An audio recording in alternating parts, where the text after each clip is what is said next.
কৃষ্ণ শুদ্ধ ভক্ত সজ্জন। আজকে আমরা পাঠ করব শ্রীমদ্ ভগবদ গীতা যথাযথ দ্বিতীয় অধ্যায় সাংখ্যযোগ শ্লোক নাম্বার 61। তো তার আগে আমরা সংক্ষেপে মঙ্গলাচরণ পাঠ করব। ওম অজ্ঞানতিমিরান্ধস্য জ্ঞানাঞ্জন শলাকয়া চক্ষু উন্মিলিतं येन তস্मै শ্রী গুরুবে নমঃ। শ্রী চৈতন্য মনোভীষ্টং স্থাপিतं येन ভূতলে স্বয়ং রূপ কদামহং দদপি স্বল্পদন্তিকং। বন্দেহং শ্রীগুরুং শ্রীযুতপদকমলং। শ্রীগুরু বৈষ্ণবংশ শ্রীরূপং সাগ্রজাতং সহগণলগ্নতং তং সজীবম সাদ্বৈতং সাবদ্বৈতং পরিজনসহিতং কৃষ্ণ চৈতন্য দেবম শ্রী রাধা কৃষ্ণ পদন সহগণললিতা শ্রী বিশাখানিদংশ। নমো বিষ্ণুপাদায় কৃষ্ণ প্রেষ্ঠায় ভূতলে শ্রীমতে জয় পতাকা স্বামিনীতি নামিনে। নমো আচার্য পাদায় নিতাই কৃপা প্রদায়িনে গৌর কথা দামোদায় নগর গ্রাম তারিণী। নমো বিষ্ণুপাদায় কৃষ্ণ প্রেষ্ঠায় ভূতলে শ্রীমতে ভক্তি বেদান্ত স্বামিনীতি নামিনে। নমস্তে সরস্বতী দেবী গৌরবাণী প্রচারিণী নির্বিশেষ শূন্যবাদী প্রাসদশতারিণী। হে কৃষ্ণ করুণা সিন্ধু দীনবন্ধু জগৎপতে গোপেশ গোপিকাকান্ত রাধাকান্ত নমস্তুতে। তপ্ত কাঞ্চন গৌরাঙ্গী রাধে বৃন্দাবনেশ্বরী বৃষভানুসুতে দেবী প্রণমামি হরি প্রিয়ে। নমো মহাবদন্নয় কৃষ্ণ প্রেম পদয়তে কৃষ্ণ কৃষ্ণ চৈতন্য নামে গর্দেশে নমো নমো। নমো ব্রাহ্মণ দেবায় গো ব্রাহ্মণ হিতায় চ জগদ্দিতায় কৃষ্ণায় গোবিন্দায় নমো নমো। পঞ্চকল্পতরুশ্চ কৃপা সিন্ধুভ এব চ পতিতানাং পাবনেভ্যো বৈষ্ণবেভ্যো নমো নমো। জয় শ্রীকৃষ্ণ চৈতন্য প্রভু নিত্যানন্দ শ্রী অদ্বৈত গদাধর শ্রীবাসাদি গৌরভক্ত বৃন্দ। হরে কৃষ্ণ কৃষ্ণ কৃষ্ণ হরে হরে হরে রাম রাম রাম হরে হরে। ওম নমো ভগবতে বাসুদেবায় ওম নমো ভগবতে বাসুদেবায় ওম নমো ভগবতে বাসুদেবায়। ওম হরিতচ্ছদ ওম হরিতচ্ছদ ওম হরিত। শ্রী শ্রী গুরু গৌরাঙ্গ জ্যোতি জয় শিল প্রভুপাদ। হরে কৃষ্ণ। আজকে আমরা পাঠ করব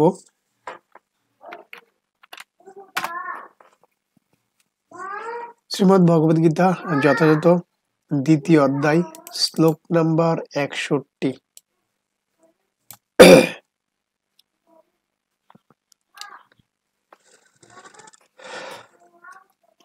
তানি সর্বাণি সংযম যুক্ত তানি সর্বাণি সংযম যুক্ত আশিত মৎপর বশে হি যস্য ইন্দ্রিয়াণি তস্য প্রজ্ঞা প্রতিষ্ঠিতা। তানি সেই ইন্দ্রিয় সমূহ সর্বাণি সমস্ত সংযম সংযত করে যুক্ত হয়ে আশিত অবস্থিত হয়ে মৎপর আমার সঙ্গে সম্পর্কযুক্ত বশে সম্পূর্ণরূপে বশীভূত হি অবশ্যই যস্য যার ইন্দ্রিয়াণি ইন্দ্রিয় সমূহ তস্য তার প্রজ্ঞা জ্ঞান প্রতিষ্ঠিত। গীতার গান। কৃষ্ণ সেবা যুক্ত হয় ইন্দ্রিয় সংযত ইন্দ্রিয় সে বশ হয় প্রজ্ঞা প্রতিষ্ঠিত। অনুবাদ। যিনি তার ইন্দ্রিয়গুলোকে সম্পূর্ণরূপে সংযত করে আমার প্রতি উত্তমা ভক্তিপরায়ণ হয়ে তার ইন্দ্রিয়গুলিকে সম্পূর্ণরূপে বশীভূত করেছেন তিনি স্থিত প্রজ্ঞ। যে যিনি ইন্দ্রিয়গুলোকে সম্পূর্ণরূপে সংযত করে আমার প্রতি উত্তমা ভক্তিপরায়ণ হয়ে তার ইন্দ্রিয়গুলোকে সম্পূর্ণরূপে বশীভূত করেছেন তিনি স্থিতপ্রজ্ঞ। হরে কৃষ্ণ। বলা হয়েছে যে ভগবান এখানে অর্জুনকে জ্ঞান প্রদান করছেন এবং বলছেন যে যিনি তার ইন্দ্রগুলিকে সম্পূর্ণরূপে সংযত করে আমার প্রতি উত্তম ভক্তিপরণ হয়ে তার ইন্দ্রগুলিকে সম্পূর্ণরূপে বশীভূত করেছেন, তিনি হচ্ছেন স্থিতপ্রজ্ঞ, একনিষ্ঠ ভগবানের প্রতি, সেটাই বলেছে স্থিতপ্রজ্ঞ। তাৎপর্য, ভক্তি যুগী যে শ্রেষ্ঠ যুগ তা এখানে স্পষ্টভাবে ব্যাখ্যা করা হয়েছে। অনেক যুগ রয়েছে, কর্মযুগ, ধ্যান যুগ, জ্ঞান যুগ এবং ভক্তি যুগ। তো যত রকমের যুগ রয়েছে সে সমস্ত রকমের যুগের মধ্যে শ্রেষ্ঠ হচ্ছে ভক্তি যুগ। কৃষ্ণ ভক্তি ছাড়া ইন্দ্রকে সংযত করা যায় না। যে সমস্ত ইন্দ্রগুলিকে কন্ট্রোল করা যায় একমাত্র কৃষ্ণ ভক্তির মাধ্যমে। ইতিপূর্বে উল্লেখ করা হয়েছে মহা তেজস্বী দুর্বাসা মুনি অকারণে মহারাজ অম্বরীশের প্রতি ক্রুদ্ধ হয়ে তার ইন্দ্রিয় সংযম হারিয়ে ফেলেছেন। যেটা আমরা ইতিপূর্বে বলা হয়েছিল একটি কাহিনী, যে অম্বরীশ মহারাজ ছিলেন ভগবানের ভক্ত, তার একাদশী পালন করার জন্য তিনি জলপান করেছেন, কিন্তু দুর্বাসা মুনি তার অতিথি হয়ে আসছেন, কিন্তু তিনি স্নান করতে গেছেন। তো দুর্বাসা মুনির আসতে লেট হয়, অম্বরীশ মহারাজ তিনি জলপান করে ফেলেছেন। তো দুর্বাসা মুনি এসে ক্রোধান্বিত হয়ে তাকে আঘাত করতে চেয়েছিলেন। ক্রোধান্বিত হয়ে তখন এই অম্বরীশ মহারাজকে রক্ষা করার জন্য ভগবানের কাছ থেকে সুদর্শন চক্র এসেছেন এবং বরং দুর্বাসা মুনিকে হত্যা করবেন বলে স্থির করেছেন, তাকে তাড়া করেছেন। তো এটা হচ্ছে একমাত্র কৃষ্ণ ভক্তি। কৃষ্ণ ভক্তির মাধ্যমে ইন্দ্রিয় সংযত করা যায়। যেটা বলেছে যে মহাতেজস্বী হয়েও তার ইন্দ্রকে কন্ট্রোল করতে পারেননি, যে দুর্বাসা মুনি অকারণে মহারাজ অম্বরীশের প্রতি ক্রুদ্ধ হয়ে তার ইন্দ্র সংযম হারিয়ে ফেলেছেন।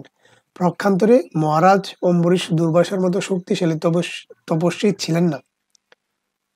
অম্বরীশ মহারাজ দুর্বাসার মতো এত শক্তিশালী তপস্বী ছিলেন না, কিন্তু তিনি ছিলেন কৃষ্ণ ভক্ত। অন্তরে ভগবানের ধ্যানে মগ্ন থেকে তিনি দুর্বাসার সমস্ত অত্যাচার ও অপমান নীরবে সহ্য করেছিলেন এবং তার ফলে তার জয় হয়েছিল। শ্রীমদ্ ভাগবতে নবম স্কন্দের 4th অধ্যায়ে 18 থেকে 20 বর্ণিত নিম্নোক্ত গুণাবলীর অধিকারী হবার ফলেই মহারাজ অম্বরীশ তার ইন্দ্রকে দমন করতে সক্ষম হয়েছিলেন। এখানে ভাগবতের একটা শ্লোক দিয়ে রেখেছেন বড়, সেখানে বলা হয়েছে যে অম্বরীশ মহারাজ তার মনকে শ্রীকৃষ্ণের চরণাবৃন্দের ধ্যানে, তার বাণী দিয়ে বৈকুণ্ঠের গুণ বর্ণনায়, তার হাত দিয়ে তিনি ভগবানের মন্দির মার্জনে, তার কান দিয়ে ভগবানের লীলা শ্রবণে, তার চোখ দিয়ে ভগবানের সচিদানন্দময় রূপ দর্শনে, তার দেহ কি ভক্তদের স্পর্শনে, তার নাক দিয়ে ভগবানের শ্রীচরণে অর্পিত ফুলের ঘ্রাণ গ্রহণে, তার জিহ্বা দিয়ে ভগবানকে অর্পিত তুলসী স্বাদ আস্বাদনে, তার পদদ্বয় দ্বারা যেখানে ভগবানের মন্দির বিরাজমান সেই সব তীর্থস্থানে ভ্রমণে, তার মস্তক দিয়ে ভগবানকে প্রণতি নিবেদনে এবং তার কামনা দিয়ে ভগবানের কামনা সম্পাদনে নিয়োজিত করেছিলেন। এই সমস্ত গুণাবলী তাকে ভগবানের মতপর ভক্ত করে তোলেন। হরে কৃষ্ণ। তো এখানে যেমনটা অম্বরীশ মহারাজ করেছেন কি, যে তিনি সব সময় তার যে মনটা ছিল, আমরা মনের সম্পর্কে অনেক বলেছিলাম যে মনের ধর্ম হচ্ছে সংকল্প এবং বিকল্প, যে মনকে আমাদের কন্ট্রোলে রাখতে হবে, আমাদের মন আমাদেরকে কন্ট্রোল করবে না। তো সংকল্প এবং বিকল্প, তো মনকে যিনি বশীভূত করছেন, তো তিনি তার ধর্ম হচ্ছে সংকল্প হচ্ছে তার মনকে বশীভূত করা, বিকল্প হচ্ছে যে মনের আন্ডারে নিজেকে চলা। তো অম্বরীশ মহারাজ এখানে মনকে শ্রীকৃষ্ণের চরণারবিন্দের ধ্যানে মগ্ন রাখতেন, কি তার বাণী দিয়ে বৈকুণ্ঠের গুণ বর্ণনা করতেন। তার জিহ্বা, এই জিহ্বাটাতে কি করতেন, তার বাক কণ্ঠতে ভগবানের গুণ বর্ণনা করতেন, ভগবানের কীর্তন করতেন, আর হাত দিয়ে ভগবানের মন্দির করছেন। তো ঠিক এখানে মহারাজ অম্বরীশ যেভাবে তার প্রত্যেকটা ইন্দ্রকে যেভাবে ভগবানকে সেবায় লেগেছেন, ঠিক সেভাবে আমাদেরকে আমাদের যত ইন্দ্রিয়গুলো আছে সেগুলা ভগবানের সেবায় নিয়োজিত করতে হবে। আমাদের চোখ ভগবানের সেবা সুন্দর, রাধারানী সহিত রাধা মাধবকে দর্শন, আমাদের চোখ ভগবানের বিগ্রহ, সচ্চিদ আনন্দময় সেই বিগ্রহ রূপ দর্শন করার জন্য। আমাদের কান দিয়ে ভগবানের যে গুণ, ভগবানের যে লীলা, ভগবানের যত গুণময় আছে, ভক্ত এবং ভগবানের লীলা, ভগবান সবচেয়ে পছন্দ করেন ভগবানের সাথে ভক্ত লীলা, ভক্ত এবং ভগবানের লীলা, সেই লীলা শ্রবণ করার কারণ ভগবান গীতায় বলেছেন যে জন্ম কর্ম চমে দিবম যো মে ব্যক্তি তক্তা দেহম পুনর্জন্ম নৈতিমামিতি সহর্জন। অর্থাৎ বলছেন, হে অর্জুন, যিনি আমার জন্ম কর্ম হচ্ছে দিব্য, যদি কেউ যথাযথভাবে তা শ্রবণ করে বা জানে, তাকে আর পুনর্জন্ম গ্রহণ করতে হয় না। ভগবান অর্জুনের কাছে প্রতিশ্রুতি দিয়েছেন, প্রতিজ্ঞা করেছেন। তো সেই জন্য আমাদের যে কর্ণ রয়েছে, সেই কর্ণ দিয়ে ভগবানের লীলা কথা শ্রবণ করা উচিত। তাতে করে আমাদের কান যে ইন্দ্রিয়গুলা জল্পনা কল্পনা শ্রবণ করার থেকে যে এই ভগবানের লীলা কথা শ্রবণ করা উচিত। এবং নাক দিয়ে বলা হয়েছে কি যে ভগবানকে নিবেদিত পুষ্প এবং তুলসী পত্রের সুগন্ধি, ভগবানকে নিবেদিত সুগন্ধি যুক্ত তুলসী এবং পুষ্পের ঘ্রাণ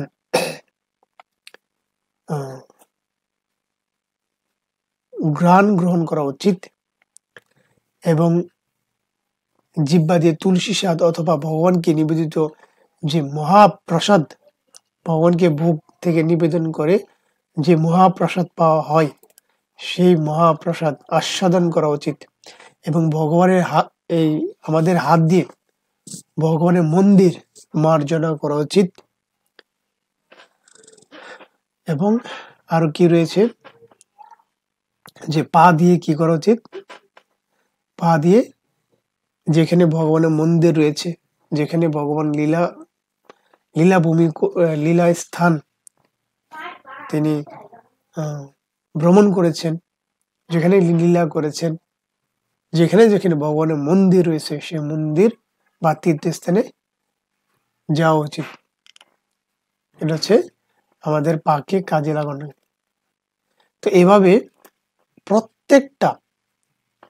প্রত্যেকটা আমাদের অঙ্গ প্রত্যঙ্গ ভগবানের সেবায় নিয়োজিত করা উচিত, যেটা অম্বরীশ মহারাজ মাধ্যমে আমরা সেই শিক্ষাটা লাভ করি।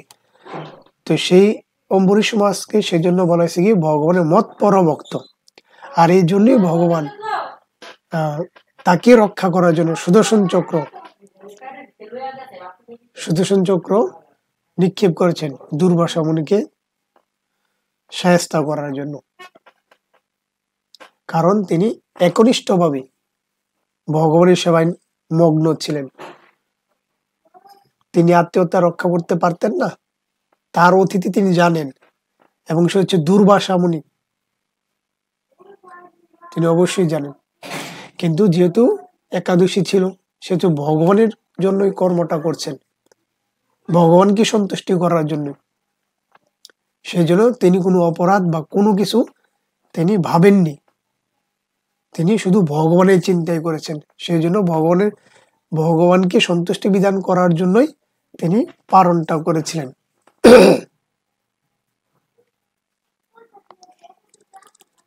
তো এখানে মতপর শব্দটি খুব তাৎপর্যপূর্ণ। কিভাবে মতপর হওয়া যায় তা মহারাজ অম্বরীশের আচরণের মাধ্যমে আমরা উপলব্ধি করতে পারি। মতপর পরম্পরা আচার্য মহাপণ্ডিত শিল বলদেব বিদ্যাভূষণ মন্তব্য করেছেন, মদ ভক্তি প্রভাবেন সর্বেন্দ্রিয় বিজয় পূর্বিকা আত্মদৃষ্টি সুলোর ভীতি ভাব। যে ভগবান শ্রীকৃষ্ণের সেবা করার মাধ্যমে কেবল ইন্দ্রগুলোকে সম্পূর্ণভাবে সংযত করা যায়, অন্য কোনো রাস্তা নেই, অন্য কোনো ওয়ে নেই। তো ইন্দ্রগুলোকে একমাত্র নিয়ন্ত্রণ বা কন্ট্রোল করা যায় কিসের মাধ্যমে? একমাত্র ভগবান শ্রীকৃষ্ণের সেবা করার মাধ্যমে ইন্দ্রগুলোকে নিয়ন্ত্রণ করা যায় বা সংযত করা যায়। তাছাড়া কখনো কখনো আগুনের দৃষ্টান্ত দেওয়া হয়। একটি আগুনের শিখা যেমন একটি ঘরের মধ্যে সবকিছু পুড়িয়ে ফেলতে পারে, তেমনি যুগীর হৃদয়ে অবস্থিত ভগবান শ্রী বিষ্ণু তার অন্তর থেকে সব রকমের কলুষতা দহন করেন। একটি আগুনের শিখার সাথে তুলনা করেছে, যেমন একটি আগুন যদি বা দিয়াশলাই কোনো কিছুতে যদি সেটা জ্বলে, তাহলে পুরো ঘরটিকে পুরো ছাই করে ফেলতে পারে। ঠিক তেমনি আমাদের হৃদয়ে অবস্থিত ভগবান শ্রী বিষ্ণু, তিনিও অন্তর থেকে এরকম সব রকমের কলুষতা দহন করে দিতে পারেন। যত ইন্দ্রিয় বাসনা সবকিছু তিনি ইন্দ্রিয়কে কন্ট্রোল করতে পারেন। যোগ সূত্রেও ধ্যানের প্রণালী বর্ণনা করে নির্দেশ দেওয়া হয়েছে যে ভগবান শ্রী বিষ্ণুকে ধ্যান করতে শূন্যকে ধ্যান করার কোনো কথাই বলা হয়নি। যে সমস্ত তথাকথিত যোগী শ্রী বিষ্ণু ছাড়া অন্য কিছুর ধ্যান করে, তারা কোনো অলিক ছায়ামূর্তির দর্শন করার আশায় অনর্থক সময় নষ্ট করে থাকে। কিন্তু যারা পরমার্থ সাধনের প্রয়াসী, তারা কেবল ভগবত ভক্তি আকাঙ্ক্ষা করেন, সর্বত্রভাবে ভগবানের সেবায় নিজেদের নিয়োজিত করেন। এটি হচ্ছে যুগের প্রকৃত উদ্দেশ্য। হরে কৃষ্ণ। তো এই শ্লোক থেকে আমরা কি উপলব্ধি করতে পারলাম বা কি বুঝতে পারলাম? এই শ্লোক থেকে আমরা এটাই বুঝতে পারলাম যে কিভাবে আমাদের ইন্দ্রিয়গুলোকে সংযত করা যায় এবং কিভাবে ইন্দ্রিয়গুলোকে বশীভূত করা যায়, কিভাবে স্থিত প্রজ্ঞ হওয়া যায়, কিভাবে ভগবানের সেবায় নিয়োজিত হওয়া যায়, যেটা অম্বরীশ মহারাজ এবং দুর্বাসা মুনির যে আখ্যানটি রয়েছে সেই তাদের লীলা থেকে আমরা বুঝতে পারি। এবং এখানে অম্বরীশ মহারাজ আমাদের শিক্ষা দিয়েছেন যে আমাদের ইন্দ্রিয়গুলোকে কিভাবে সংযত করতে পারি, কিভাবে যে আমাদের প্রত্যেকটা অঙ্গ প্রত্যঙ্গকে ভগবানের সেবায় নিয়োজিত করার জন্য। আমরা চোখ দিয়ে যেন আমরা ভগবানের সেই বিগ্রহ সচিদানন্দময় রূপ, ভগবানের রূপ কি সচিত আনন্দময়, যেটা স্বয়ং ব্রহ্মা বলেছেন, ঈশ্বর পরম কৃষ্ণ সচিদানন্দ বিগ্রহ অনাদিরাদির গোবিন্দ সর্ব কারণ কারণম, যেটা ব্রহ্মা বলছেন পৃথিবীর সেরা সৃষ্টির সেরা জীব বলা হয়, তিনি হচ্ছেন ব্রহ্মা।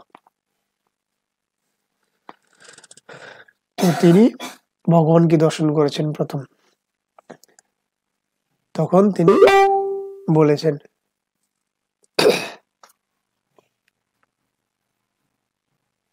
তো সেই চোখ দিয়ে আমরা ভগবানের রূপ মাধুরী দর্শন করব। শ্যাম সুন্দর মুরলীধর, দ্বিভুজ মুরলীধর, পা থেকে চূড়া পর্যন্ত আমাদের সেই রূপ দর্শন করা উচিত, উপলব্ধি করা উচিত, মুখস্থ করা উচিত। কোনো আর্টিস্ট যদি তাকে বলে, অনেক সময় কোনো ক্রিমিনাল বা এমন কিছু হয় যে তাকে আর্ট করতে বলা হয় তাকে ধরার জন্য, একজন দেখেছে কিন্তু তাকে পুলিশকে বোঝানোর জন্য বা সিআইডি কে বোঝানোর জন্য তাকে তার মাধ্যমে আর্ট করানো হয়। তার বর্ণনা শুনে তার ফুল ফেস, সে দেখতে কেমন, তার চোখ না কেমন, তার পরনে কি ছিল, সবকিছু তার বর্ণনা থেকে আর্ট করে ফেলা যায়, ঠিক সেই রকম ভগবানকে এমন ভাবে দর্শন করা উচিত পা থেকে চূড়া পর্যন্ত, যে কেউ যদি বলে আমরা চোখ বন্ধ করলে যেন আমরা ভগবানকে উপলব্ধি করতে পারি, চোখের সামনে যেন ভেসে ওঠে এবং আমরা যেন বর্ণনা করতে পারি কেমন, যেন কেউ সে কোনো আর্টিস্ট যেন সেটা আর্ট করতে পারে। এইভাবে ভগবানের রূপ মাধুরী দর্শন করা উচিত। রাধা মাধব রাধা সহিত রাধা মাধব, তো এইভাবে আমাদের চোখ ভগবানের শ্রী বিগ্রহ দর্শন করা উচিত এবং কর্ণ দিয়ে ভগবানের যত গুণমহিমা রয়েছে সেই গুণমহিমা শ্রবণ করা উচিত।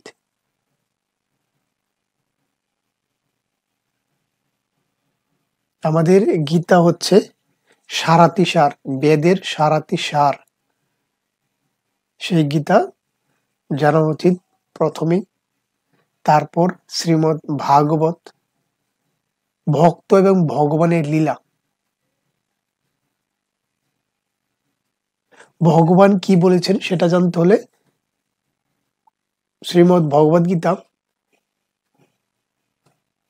ভগবানের হৃদয়কে জানতে গেলে শ্রীমদ্ ভাগবত, আর ভগবানের হৃদয়ে কি চলছে সেটা যদি আমরা জানতে চাই তাহলে শ্রী চৈতন্য চরিতামৃত। তো সেজন্য ভগবানকে জানতে হবে, ভগবান কি চান। আস্তে আস্তে ভগবান কি বলেছেন, ভগবানের হৃদয় কেমন, ভগবানের হৃদয়ে কি চলছে, আমাদের ভগবানকে জানার জন্য আগ্রহ থাকা উচিত কেমন। পানির তৃষ্ণার মতো আমরা যদি কখনো উপবাস থাকি তখন আমাদের ক্ষুধা তৃষ্ণা কেমন লাগে, তৃষ্ণা যে মনে হয় এক সমুদ্র পান করে ফেলে, ঠিক তেমনি ভগবানকে জানার জন্য, ভগবানের গুণমহিমা শ্রবণ করার জন্য, ভগবানের লীলা শ্রবণ করার জন্য এমন তৃষ্ণার মতো আগ্রহ থাকা উচিত জানার জন্য।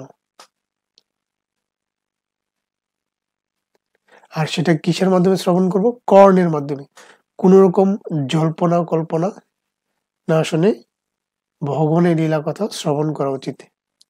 এভাবে কর্ণকে ভগবানের সেবায় নিয়োজিত করা যায়, ইন্দ্রকে সংযুক্ত করা যায়।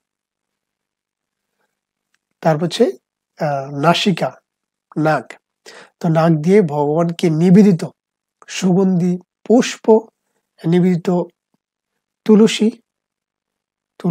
পুষ্পমালা, তুলসী যেগুলো ভগবানকে নিবেদন করা হয়, সেই মহাপ্রসাদী পুষ্পের বা তুলসীর সুগন্ধিযুক্ত ঘ্রাণ গ্রহণ করা উচিত।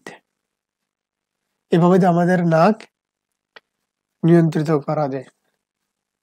আর কি বলেছে, এভাবে প্রত্যেকটা যে আমাদের বাক, হ্যাঁ বাক আছে জিহ্বা, যে কথা, কি কথা বলা উচিত, কোন জল্পনা কল্পনা, প্রজল্প, যেটাকে বলা প্রজল্প, পরনিন্দা পরচর্চা,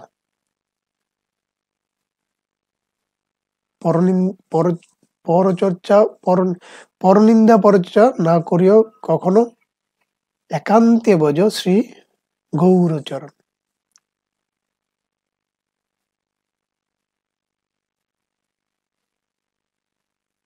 তো এই জন্য যে জিহ্বার কাজ হচ্ছে দুইটা, একটা কথা বলা আর একটা হচ্ছে প্রসাদ আস্বাদন করা। তা কি কথা বলা উচিত, শুধু একমাত্র কৃষ্ণ কথা বলা, অন্য কোনো কথা বলা নিষেধ। আর আরেকটা কাজ কি না, মহাপ্রসাদ আস্বাদন করা। আমরা মহাপ্রসাদ অনেক প্রসাদ প্রসাদ প্রসাদ বলে বেড়াই, এই প্রসাদ সেই প্রসাদ, আসলে কি সেটা প্রসাদ, আসলে কি সেটা মহাপ্রসাদ? মহাপ্রসাদ কেমন? প্রসাদ প্রসাদ সকলেই কয়, কিন্তু প্রসাদ পায় এত সোজা নয়। জানিয়া বুঝিয়া প্রসাদ পেলে ভগবত ধাম প্রাপ্তি হয়। তো সেটা হচ্ছে মহাপ্রসাদ। আর মহাপ্রসাদ কোনগুলো? যেটা ভগবানকে নিবেদন করা হয়, সাত্বিক আহার যেটাকে বলা হয়, ভগবানকে যেগুলা অফার করা হয়, যেটা ভগবান বলেছেন গীতায়, পত্রং পুষ্পং ফলম তেম যৌমে ব্যক্তি প্রযোজ্যতে।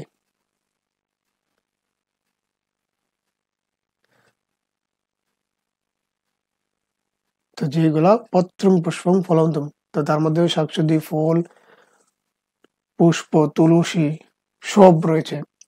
যত রকমের সাত্বিক আহার যেটা ভগবান গ্রহণ করেন। আর অন্য কিছু হলে যেটা, সেটাও ভগবান বলেছেন, যজ্ঞা শিষ্ট সেনসন্তু মুচন্ত সর্বক্লেশই ভোজন তেতে তো মগম বাপা যে পচন্তি আত্মা কারণাত। অর্থাৎ যজ্ঞাভিষ্ট অন্নাদি, যে নিজের আমাকে না দিয়ে অন্নাদি, যে আমাকে নিবেদন না করে সে নিজের ইন্দ্রিয় তৃপ্তি সাধন করে, তাহলে সে তার গড়ায় গড়ায় পাপ বক্ষণ করা হয়, সে হচ্ছে চোর। যদি সেটা ভগবানকে নিবেদন না করা হয়, তাহলে ভগবানকে নিবেদন কি করা হবে? যজ্ঞা সৃষ্টি সবই বলা হয়েছে অন্নাদি। তাহলে ভগবানকে কি কি দেওয়া যাবে সেটাও বলে দেওয়া আছে, সাত্বিক আহার। আর ভগবানকে না দিলেও সেটাও চোর এবং পাপ। অতএব সাত্বিক আহার গ্রহণ করতে হবে। আর সেটা হবে যখন ভগবানকে নিবেদন করা হবে, সেটা হবে ভোগ। আর ভোগ থেকে তখন ভগবান প্রসাদে কনভার্ট করে, তখন সেটা হয় প্রসাদ। আর বৈষ্ণব মহাজন গুরুজনরা যখন পান, তখন সেটা মহাপ্রসাদে রূপান্তরিত হয়। আর সেই মহাপ্রসাদই ভক্তদের গ্রহণ করা উচিত। আর এইভাবেই জিহ্বাটাকে কন্ট্রোল বা নিয়ন্ত্রণ করা যায়। এক হচ্ছে কৃষ্ণ কথা বলা, এক হচ্ছে মহাপ্রসাদ আস্বাদন করা। এই দুইটা হচ্ছে একমাত্র জিহ্বার কাজ। এইভাবে এই জিহ্বাটাকে নিয়ন্ত্রণ করা যায়।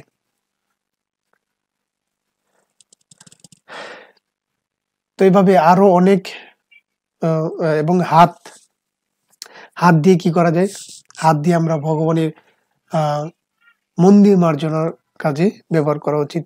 যত ভগবানের অনেক উপকরণ রয়েছে, ভাণ্ড বাসন রয়েছে, ভগবানের যে ভাণ্ড বাসন রয়েছে, ভগবানের পূজার উপকরণ রয়েছে, যত সামগ্রী রয়েছে ভগবানের পরিষ্কার করা, মার্জনা করার, তো সেগুলো হচ্ছে হাত দিয়ে করতে হবে। ভগবানের যে সেবা পূজা সবকিছুই হাত দিয়ে। তো হাতকে ভগবানের যে বিশেষ করে মার্জনার কাজে ব্যবহার করা উচিত।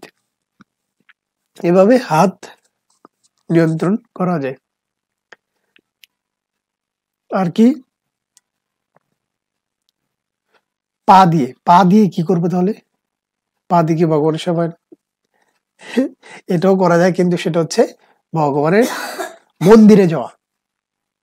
যেখানে যেখানে ভগবানের মন্দিরে, যেখানে যেখানে ভগবান থাকেন সেই স্থানে যাওয়া। যেখানে যেখানে সাধু সঙ্গ সেই স্থানে যাওয়া। যেখানে সেখানে বৈষ্ণব সবাই সেই স্থানে যাওয়া। যেখানে ভগবানের গুণময় কীর্তন হয় সেখানে যাওয়া। যেখানে যেখানে ভগবানের তীর্থস্থান রয়েছে সেখানে যাওয়া।